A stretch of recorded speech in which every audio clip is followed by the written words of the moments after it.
When are you and Jack getting engaged? Someone asked, have you considered freezing your eggs? I am a one blush kind of gal. Would I ever buy an apartment in New York City? I am such a Scorpio to my core. Why, hello there. Greetings, internet. Welcome back to another video on my channel.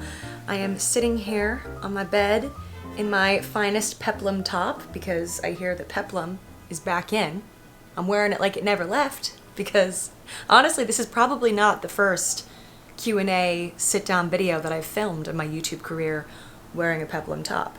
Not the first, not the last, clearly, because here we are. But I have a list of questions over here on my computer that I've screenshotted from a Q&A box that I put on my Instagram. I'm gonna sit down and just share, fill you guys in, like we're two friends, grabbing a coffee and asking, what's new with you? This is what's new with me. / I'm gonna give you guys some tips on things that I've learned the hard way. All right, first topic of discussion is the apartment, which I love to talk about. There's so many things. How is it living with a significant other? Living with someone in general, because I have lived alone for the past, I don't even know how many years, at least 5 years I've lived alone. And now I'm living with another person, so how is that? How did I find this apartment? Any tips I have for finding an apartment? Like I had an assortment of questions in the questions box having to do with apartments, so I thought I would just fill you guys in. I'm so happy with this apartment. We got so lucky in so many different categories with this apartment. I feel safe, it feels clean, it's beautiful, it's been fun to decorate, it's in a good part of town.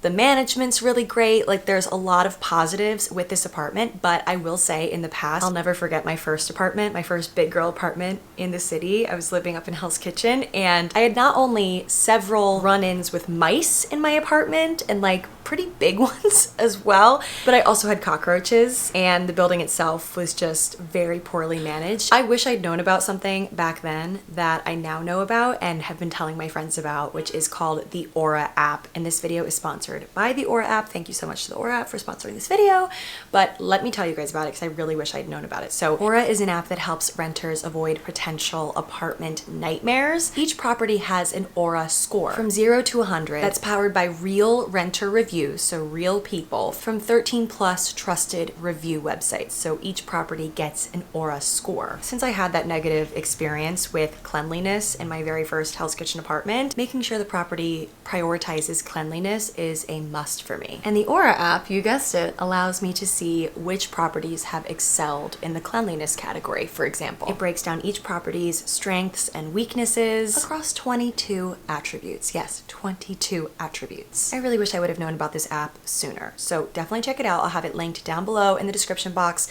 where you guys can download the Ora app. And thank you to Ora for sponsoring this video. The first question that was asked quite a lot was, how has it been living with a significant other? How have Jack and I been? We live extremely well together.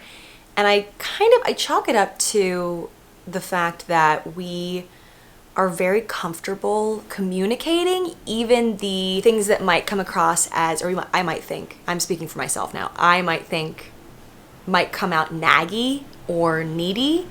I've decided that because he is the one for me, like he is capable of hearing me out, of having a conversation and hearing my needs and not running for the hills, and I think for a while when I was dating someone for a number of months, I wasn't ever officially dating anyone. Jack is my first official boyfriend, but when I was like going on dates with people, I would bottle up certain needs that I had, or like things that bothered me, things that I wanted to get off my chest and ask for. I would be nervous to voice those things in early dating with people, like going on dates with people, because I was like, oh, I don't want to come across as too needy or too opinionated because boys don't like that, or whatever I convinced myself. But in this relationship, this is the healthiest, I guess the first, but also healthiest relationship I've ever been in with anyone because I am not afraid to tell Jack and ask Jack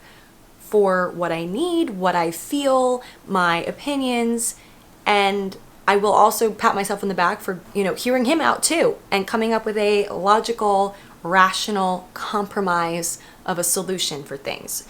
As simple as Like, what's our vibe with the dishes? Are we going to be the kind of couple that will use a dish in the morning and just put it in the sink for the day and then make sure the dishes are always done before we go to bed, but like you don't need to do the dishes immediately every time something is placed in the sink? Like, they can kind of chill there for a bit depending on what it is. That's an example. We both had different opinions on that, and we've come up with a compromise solution. Like, just little things like that, which from an outsider's perspective, and even like if I was sharing this with my single self a few years ago, I'd be like, oh, that sounds complicated. That sounds annoying. Like, why should you have to have conversations about little things like the dishes?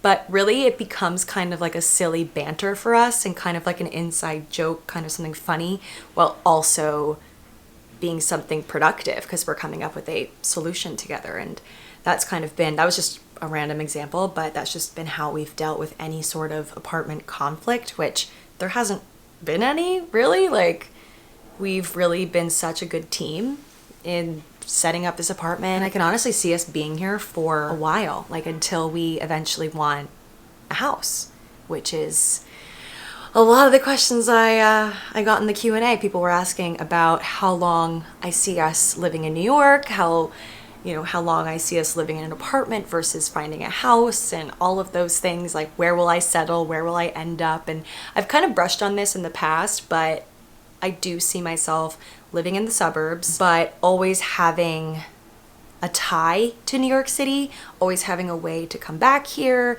if that means having an apartment in the city and a home elsewhere or something along those lines. Like, that would be such an ideal situation for me because I love the city, but when I visualize what's next for me and Jack, I see a yard, I want a garden, I want a car again, I want to be able to drive and park my car in the driveway, and just like simple things like that. I do see that for myself, but I also see a lot of adventures in New York still for me, and so I don't know if that means we would leave the city like sooner rather than later and get a house, but then also have a smaller apartment, or what that looks like. I'm leaving that story kind of open-ended, and we're just really feeling it out, taking it year by year, because that's the nature of New York leases. We'll probably get our updated like lease agreement for the next year earlier next spring, and then we're gonna go from there. Like, I could see us renewing this lease for at least another couple of years and then going from there. I've been becoming comfortable with being uncomfortable, in the sense of I'm an extreme planner, and I like to know timelines. I like to know when things are happening. I like to know what the next step is. Uncomfortable is the wrong word, with being a bit more spontaneous than I am used to. Because I feel like I was just so obsessed with having a 5-year plan growing up, because that was kind of beat into our heads in a way, you know, like in school they were like, what's your 5-year plan? But when it comes to my life right now, I couldn't tell you what 5 years looks like. Which leads me to another question. Someone asked, have you considered freezing your eggs? This is a topic that really stresses me out because, okay, to answer the question overarching, like, have I considered it? Yes, I have considered it. Is that because I don't want to have kids in the next few years? No, I would love to have kids in the next few years, but I also don't want to rush things. I am feeling very comfortable and passionate in my career right now, in where we are, Jack and I, right now, like where things are going, and I would never want to rush things for that reason. But I do want to have several kids, and so if that means freezing my eggs would help me feel a bit less pressure, a bit less stress to conceive right away, you know, or get married and then conceive immediately, like, I would definitely explore it. But what stresses me out is the aspect of how much it costs and the insurance aspect of it. I don't have incredible insurance as a self-employed person. I pay for my own insurance each month, and for whatever reason, it's been very difficult for me to acquire better insurance. I have good insurance. I don't have great insurance. Like, I can't just like walk in anywhere, or most places for that matter, in the city and receive care that isn't out of pocket. So when it comes to freezing my eggs, I just don't know if that's even possible without spending an arm and a leg. And that's just something, I'm just word vomiting. These are just the thoughts that I have in my head about these things. But I would explore, if it's feasible, just checking my fertility. I think that's what it's called, like my fertility slash like my, like what the eggs are looking like, you know, like do I have a lot of them? Do I have not a lot of them? Like what's the status currently? Like I would like to look into that. If anyone has any experience with that, do let me know how it's been. I forget what it's called. It's like there's a word or a way to describe this kind of appointment with an OB/GYN or whoever does it, like a fertility doctor or someone like that, more specialized maybe. It is very stressful to think about that, because I know what I do want. I do want upwards of 3 kids, and it's just hard to know right now, will that be soon or not soon? You know what I mean? It's really hard to know these things, because I'm trying not to rush through my life. Like I'm trying to savor and enjoy each phase of my life. You know, the phase where Jack and I are happy where we are, living in an amazing apartment in New York where my friends are nearby, and, you know, we have such an amazing time here, so much fun, so many memories. We're not responsible for children right now, for pets, or even like we're very untethered together, but untethered to major responsibilities. So I'm trying to soak that up and enjoy it as much as I can right now, and then, you know, what will be once we get to that phase, because I'm not even engaged. So I don't even know what ring I want, actually. So that needs to happen. I need to, mental note, Katie, when you're editing this video, mental note to start thinking about that. I don't even know, like people who are engaged or who got engaged, who are married or whatever your situation may be, did you know what style ring you wanted, like to a T, before you were engaged? Or did you like leave that up to your fiance? Like how specific were you? Did you know? Because for me, I can't even, like, I know that I want something kind of roundish, but that's like as far as I've gotten. Like I don't even know, maybe it would be more of like a cushion round, like something. I know the names and the styles, like to a certain extent, from doing some reading on it and like hearing what celebrities are getting, and that's really it. If anyone has any recommendations for that, let me know. This is an open-ended coffee chat, you guys. Like I need your help. But yeah, so that being said, I have definitely considered freezing my eggs, but it's just something that I would need to look into more and understand better, and understand if it's something that I can even afford to do. So we will cross that bridge when we get to it. That's really like been my mantra for life recently, is we will cross that bridge when we get to it, which I don't know if that's good or bad, because that's also just never been me. I am very type A when it comes to planning my life. Like I said, I think I literally just said this, but I'm trying to be a little less like that, just for the sake of not putting too much pressure on myself and on other people in my life, you know, on Jack and other people in my life. But luckily I feel like with my friends and my family, no one's asking me too many questions, like stressing me out, like when are you guys getting engaged? Like I don't feel that pressure, which is really nice, because I don't know the answers to a lot of these questions. All I do know is that I'm happy now. I'm feeling really, really great about where I am currently. You can't future trip, you know? I did a whole podcast on future tripping back when I had my solo podcast. And it's when you obsess so much about the future to the point where you're fantasizing and imagining the worst possible scenario unfolding in the future, and you're spending so much of your time there in that potential worst case scenario moment that might never happen in the future, that you quite literally like are ignoring all of the beautiful things that are happening in your present, and you aren't present in your present. So I'm trying not to do that. On the subject of podcasts though, because I literally just mentioned my old podcast, Thick and Thin, rest in peace. May she rest in peace. Speaking of podcasts, I got quite a few questions in my question box about my current favorite podcasts that I listen to. And then a lot of people did ask about Found Objects, my old podcast, my more recent old podcast that I abruptly stopped doing. I'll keep this very, very brief because there's really not much to it. I had done like 10 episodes of that podcast and I called it quits because it was just not feeling right to me. Like something was feeling off. I'm really trying to lean into how I feel about things and trusting my gut. And my gut was telling me that just something wasn't right. It was taking a lot of time and effort to create and produce. And I just was never feeling super proud of what I had created for each episode. I'm kind of realizing now what was missing and how I could potentially do something different that would be similar but better. I really think that it was hard for me to tell the stories with no other person actively participating in the story. What I mean by that is like I was sharing these stories from history and about things that I was really passionate about and thought were really cool, and was telling these stories to what felt like a brick wall because no one was like actively sitting with me as I was telling the story. And podcasts that I really enjoy have to do with storytelling. Like I really love a lot of different storytelling podcasts out there in the world that other people create, and the ones that I really love and really gravitate towards are the ones where someone is actively telling a story to someone else who is listening and offering questions and feedback and actively participating in the story as well. Like there's one person who is like the storyteller, and then one person who is listening and giving input and just adding to the story. And so I could see myself reviving the found objects concept, but involving someone else, like a co-host of sorts, and doing it with someone else.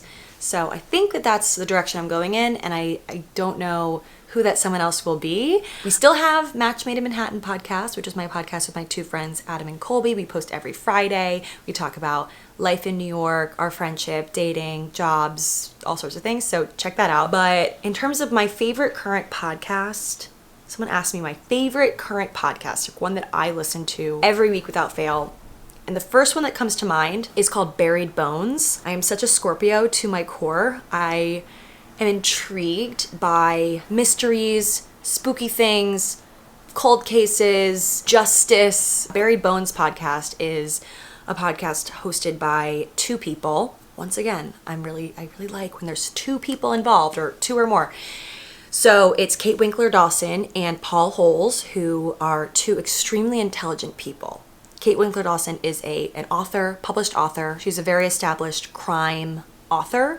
And then Paul Holes is a retired cold case investigator. So he is a retired member of law enforcement who she will tell the story from her journalistic, she's a journalist and writer, from her journalistic perspective. And then he will offer his input from the angle of law enforcement and knowing, you know, things about fingerprints and forensics and evidence and persons of interest and like all those buzzwords and things. Like he's very smart. Both of them are so smart, and the way that they tell their stories is so interesting. So I listen without fail every week to their podcast, and it's very well done, and it really honors the victims in a way that I feel like a lot of other podcasts maybe miss the mark. That's my personal opinion. What else do we got? Other questions? Oh, I forgot to answer this back in the apartment segment, but someone asked, would I ever buy an apartment in New York City? And my short answer right now, no. And in the near future, no. And that is again, a personal decision, but I just don't see my primary residence always being in New York. And quite frankly, like the way that the market is right now, it is much more, I don't want to say a smarter investment, but kind of to rent. And so that's just like a personal decision, and I will be renting for quite some time. I am saving up to buy a house. That's where I would want to invest my money, and I would like to buy a property, who knows where. I don't want to say where I would end up in the near future, like when I eventually buy a house, like in the next 4 or 5 years or whenever that ends up being. I don't know the answer to that. I don't know where we will settle, but I do know that I'm saving money for a house that will one day be. Someone asked, favorite blush, bronzer, concealer, and mascara. So I actually pulled my makeup bag over here to fish these things out on camera. My favorite blush, Makeup by Mario Soft Pop Powder Blush in Mellow Mauve. This is my favorite and only blush that I use. I am a one blush kind of gal. I probably should try some other ones, but this is the one that I wear every day. I just put more on if I want more of like a more intense look, but I feel like this matches my complexion and flatters my face very well. So I really like that. And then what was the other question? Bronzer. Bronzer, I use Hourglass. This is the ambient lighting bronzer in Luminous Bronze Light. And I just swirl that onto a brush and use that to bronze my face. Then concealer and mascara. The concealer I just bought recently, and I'm obsessed with it. Right now I'm not even wearing foundation. I'm wearing this concealer like throughout like most of my face, and a little powder on top. But this concealer is magic and super hydrating if you're very dry skinned like myself. This is the Glossier Stretch Concealer in Light 2. And I just use a beauty blender. It's so dewy and hydrating. So that's great. And then mascara, where is it? This is the mascara I use. It's called Panorama from L'Oreal. You guys know I used to work at L'Oreal. I have to say it, I'm sorry. I have to say it every time I mention L'Oreal. I have to say it. I used to work there because I did. I worked there in corporate, in marketing, in 2018 and 2019. So love this mascara. It's great. Very well formulated. I feel like it looks great on my lashes. My lashes are very heavy. I need to get a better lash curler. The lash curler I have is not cutting it, so that's gonna be my next purchase. But yeah, those are my favorite everyday makeup items. Another question, have you figured out your Katie Ween costumes yet? So Katie Ween is what I've called my birthday every year because I do a Halloween themed party and I dress up, of course. And this year things are looking a little different because it's my 30th this year. So my birthday is becoming a 2-weekend extravaganza this year because of the 30 of it all.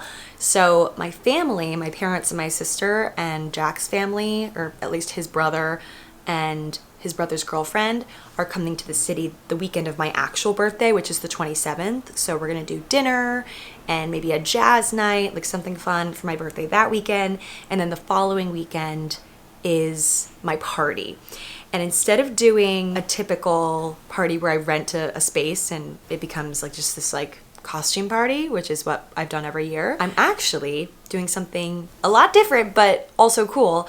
We're renting a house upstate in the mountains, and I've already rented it. It's a huge house or series of homes, and I invited all of my closest friends and their significant others, and we're all going to be in the same, like on the same property together for a whole weekend, and it's gonna be a murder mystery party.